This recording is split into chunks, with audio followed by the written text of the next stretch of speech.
Pois bem, como vimos aqui, o artigo 41A da Lei 9.504 trata da compra de votos no nosso país.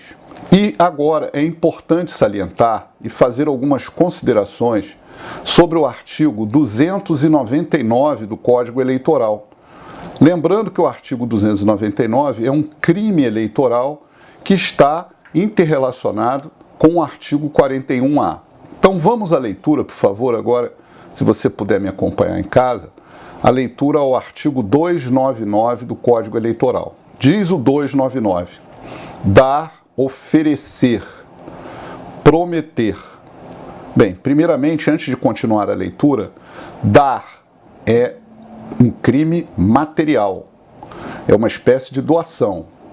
Oferecer ou prometer é formal, ou seja, basta a oferta mesmo que ela não se concretize e basta a promessa mesmo que ela não se concretize. E essa conduta geralmente é praticada pelo candidato ou por cabos eleitorais, militantes políticos. E vem no mesmo tipo penal, solicitar ou receber. E aqui a conduta é praticada pelo eleitor, né, que solicita ou recebe.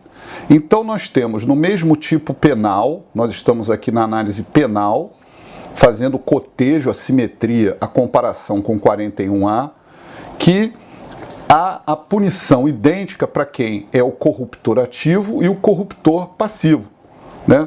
A corrupção passiva, diferentemente como é no Código Penal, em que você tem o tipo de corrupção ativa e a corrupção passiva em tipos separados. Mas aqui não, o legislador do Código Eleitoral optou por reunir no mesmo tipo penal essas condutas, o que, ao nosso entender, é um erro. Por quê? O candidato que oferece, que doa, merece, ao nosso entender, uma punição mais severa do que do eleitor que solicita. Claro, dependendo da espécie de eleitor. Vocês podem imaginar uma pessoa pobre, humilde, né, quase no estado de mendicância, pedindo uma cesta básica a um candidato. Ora, ela terá a mesma sanção penal, né, do corruptor. E não é razoável essa proposta legislativa. Então aqui também pode-se trabalhar eventualmente com o estado de necessidade, com a inexigibilidade da conduta diversa como excludente de culpabilidade. Pois bem, vamos à leitura do tipo: dar, oferecer, prometer, solicitar ou receber para si ou para outrem dinheiro, dádiva ou qualquer outra vantagem para obter ou dar o voto e para conseguir ou prometer a abstenção, ainda que a oferta não seja aceita. Muito bem, reparem que o tipo penal, ele tem aqui um juízo de valoração em que o intérprete deve perquirir realmente o que é dádiva, o que é essa outra vantagem, qualquer outra vantagem. Mas lembre-se, o dolo específico aqui da doutrina tradicional deve estar presente, ou seja, é para obter ou dar voto, ou seja, para a obtenção do voto. Se não tiver esse fato interligado aqui na análise concreta, vamos dizer assim, daquela situação jurígena, factual, que é obter o voto, pode-se caracterizar outro tipo de corrupção ou um outro tipo de crime, mas não esse crime eleitoral que exige esse elemento específico. E também aqui o tipo penal fala em conseguir ou prometer abstenção. Abstenção é o eleitor que recebe um dinheiro, por exemplo, para não ir votar. Ele recebe uma vantagem, né? Uma promessa de emprego, um dinheiro, uma cesta básica para não exercer o direito de voto num determinado candidato. Isso também é crime. E a lei ainda vai mais além, que ela diz, ainda que a oferta não seja aceita, quer dizer, mesmo que o eleitor não aceite aquele dinheiro, aquela dádiva, aquela promessa, o corruptor ativo, que é o militante político ou o candidato que está praticando o crime naquele ato, também será responsabilizado. Lembrando que esse delito é um delito definido pelo grande penalista Nelson Hungria como crime de corrupção eleitoral no Brasil. Ou seja, é um crime também comum, que pode ser praticado por qualquer pessoa. Eu gostaria de salientar que quando surgiu o artigo 41A, ele disse o seguinte, que a redação é muito semelhante, que só há captação de sufrágio entre o registro e o dia da eleição. Então, com base nisso, algumas teorias surgiram naquela ocasião, dizendo o seguinte, ora, se o registro é entre julho e a eleição é em outubro, se a pessoa pratica esse fato, por exemplo, no mês de março do ano da eleição, no mês de abril, não haveria o crime, porque o artigo 41A teria alterado a tipicidade do 299.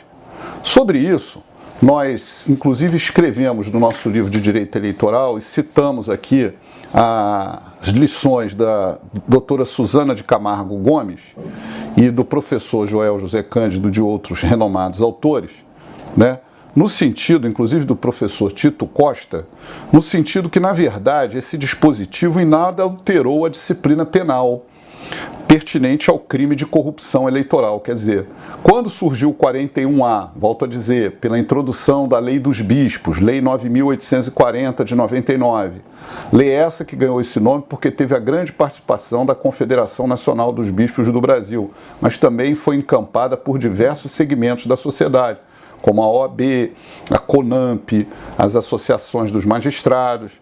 Mas, na verdade, esse dispositivo, diz a professora Suzana de Camargo Gomes, em nada alterou a disciplina penal pertinente ao crime de corrupção eleitoral, quer dizer, o 299, que continua incólume pelo que incide no delito tipificado do artigo 299 do Código Eleitoral, tanto o candidato como qualquer outra pessoa que realize as figuras típicas ali descritas. A mudança está sendo o autor da infração um candidato, além de responder criminalmente, nos termos do artigo 299, correto aqui as lições dela, da qual eu me filio totalmente, submete-se também às penas previstas no artigo 41A da Lei 9.504, com a redação dada pela Lei 9.840 de 99, sendo que o procedimento para apuração é o previsto na Lei Complementar 64 de 18 de maio de 1990, em seu artigo 22, denominado de investigação judicial. No mesmo sentido, Tito Costa e eu aqui saliento que, para se verificar o delito de corrupção eleitoral, é necessário alguns elementos. Elementos esses que são o dolo na obtenção do voto, ponto. 2. Um candidato a favor de quem é obtido esse voto. O voto deve ser conquistado por promessas ou compra efetiva e a qualidade do eleitor que é corrompido. Não há aqui que se falar em revogação total, parcial, do tipo do 299.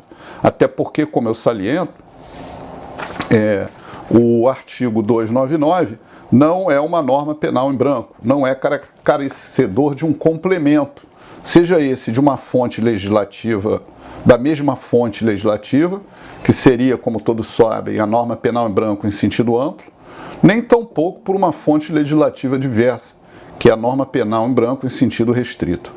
Então, nós não partilhamos, aqui eu defendo essa situação, do entendimento, que esse entendimento já está ultrapassado, mas é importante aqui nas aulas salientar, de que o 299 é uma norma penal em branco e que teria sido modificado, colmatado, preenchido pelo 41A. Não, nada disso. O 41A é a sanção civil eleitoral que leva à cassação do registro, do diploma, a multa e a aplicação atualmente da inelegibilidade por 8 anos. E o 299 é a sanção penal, ou seja, são instaurados, portanto, 2 procedimentos autônomos, mas a prova coligida num tem inter-relação com a do outro, porque um seria uma ação civil e o outro ação penal. Então nós temos aqui a interdependência das instâncias. Lembre-se que se no processo penal a pessoa foi absolvida por insuficiência de provas, isso não inibe a representação, o procedimento cível, não é isso? Aqui é a mesma coisa.